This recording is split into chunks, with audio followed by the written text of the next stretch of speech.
Network starting with a doubleheader on Thursday.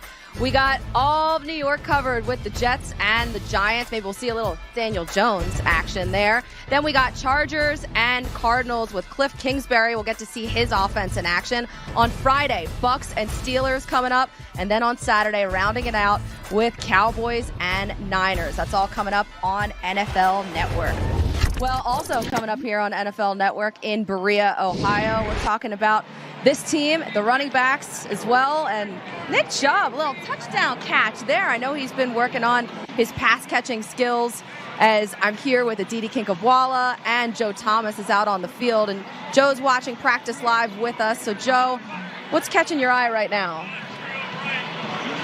Well, it's fun watching this tight red zone 7-on-7 drill and watching the different route combinations that Freddie Kitchens' offense is going to be featuring here, and just trying to see how Steve Wilks wants to pass off some of these different combinations and seeing the competitive nature between the offense and the defense.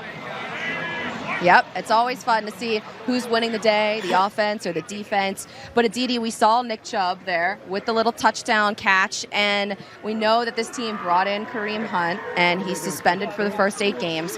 But what do you expect from, first, Nick Chubb, and how does that help him having that pressure of Hunt behind him? Well, first of all, Nick Chubb is a kid that, thus far, as young as he is, seems immune to the pressure to some degree. He's not really cowed by anybody else. He's the guy who's, I'm just worried about me. But second, I don't know that there is another player that has been talked about, another player's improvement that has been talked about the same way as Nick Chubb has been talked about in this organization. Obviously, from year 1 to year 2 is when you expect the biggest jump from a player. But Nick Chubb had a heck of a first year a year ago. He's looked great all year. Very, very reliable. He's proven to be that he can be a 3-down back. And when you go back to Duke Johnson being so upset, the way that he was used last year, then again in June, again in the spring, staying away from OTAs, coming back in June and reiterating that he wants to trade, hiring a new agent in Drew Rosenhaus, who, as of last week, had already had 2 conversations with the Browns, although the Browns have maintained, guys, that their plans include Duke Johnson because, as you mentioned, Kareem Hunt will be suspended. So they need 2 running backs. It's not as if they can get by. But Duke Johnson, with just Nick Chubb, Duke Johnson hasn't practiced just yet. And there's another young guy by the name of Hilliard, Damon Hilliard, I believe, Dontrell Hilliard, who's looked very good thus far as well with the opportunities that he's had. Yeah, and it is really interesting with the Duke Johnson situation because Freddie Kitchens, he did mention, we have him here, we like him, we want to use him. This is a guy that could help us win games. And we know, Joe, that this is a running game that, it's a work in progress, and Nick Chubb was really good last year. He really flashed. Nick Chubb is an incredible running back, and it's going to be really fun for Browns fans to see what he looks like after being the feature back all offseason, where he can really hone on his skill sets. And then he's going to be the feature back going into the season, which wasn't the case last year. It wasn't until they traded Carlos Hyde that he became the feature running back. And so I think once you become the man at that position, you start to take a little bit more ownership in that position. And I think you're going to see tremendous growth out of Nick Chubb from where he was even last year. You know what, but let me ask you, Joe, because I know we've talked about this, and Colleen and I were chatting about this. Duke Johnson, we're looking at him right there, number 29. He's got the hood over his head. He hasn't practiced. So him being very vocal and saying that he wants to trade, and then Baker Mayfield, the quarterback, being equally vocal, saying, hey, we want guys who want to be here. And I wish that Duke hadn't said that publicly. That was kind of what was lost. Baker was saying, if you're unhappy, keep it in-house, don't go public.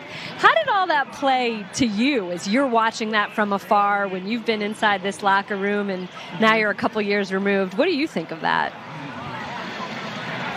Well, I think from a player's perspective, you always want to keep the drama in-house as much as possible. When you're talking, especially business stuff, you don't want that to go public because there's really nothing good that can come of it from a team's perspective. And when you look at it from the Browns' perspective, they want to keep Duke Johnson. He's a good running back. He's a very important weapon that can be used in this offense a little bit maybe more sparing than he wants, but he's definitely a weapon that they would like to keep, because while Kareem Hunt is here, he is still suspended for the first half of the season. And once he comes back, you don't know what you're going to get from him because he has been out of football. And so Duke Johnson is that insurance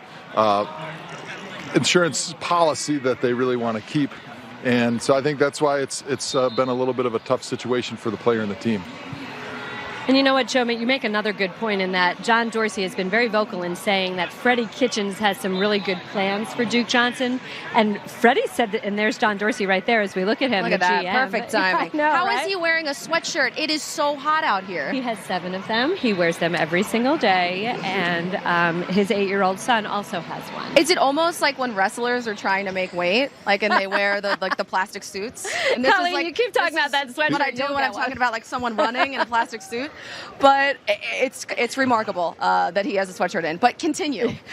So my point being is that the Browns do say that they have special plans for Duke Johnson. They do plan to use him in different ways. And what's so interesting here is that as much as we talk about this passing offense, and even Joe just said he is so excited about the way the Browns are going to throw the ball.